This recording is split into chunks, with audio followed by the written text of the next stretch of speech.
আসসালামু আলাইকুম। আজকে আমি দেখো সিলেটর ঐতিহ্যবাহী খাবার লই আইছি।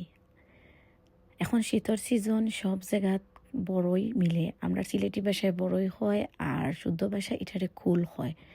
সো আমি জানি না আপনারা কি তখন। আজকে আমি কুল দিয়া বা বড়ই দিয়া একটা টক বানাইয়া দেখাইমু। চলক্কা দেখি আমরা কিলা বানাইছি। একটা কড়াই প্যান লই নিলাম আর লইয়া তার মাঝে আমি দিলাইলাম রসুন ক্রাশ করিয়া। দেখো আমি রসুনটা পেস্ট করছি না, ক্রাশ করছি। আর সাথে আমি খালি জিরা দিয়ে ফুরন দিলাইলাম আর বালা করে মিক্স করে দিলাইলাম।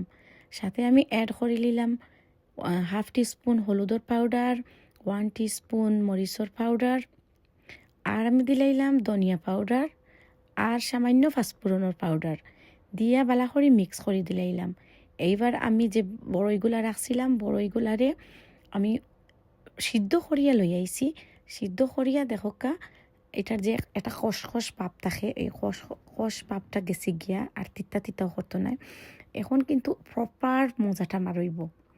সো আমি এখন লই আইছি এটারে একবার বয়েল উঠা পর্যন্ত আমি ওয়েট করছি। একটু যেগুলো ফাটা ফাটা হয়ে গেছে তখন আমি এটাতে তুলে লিছি।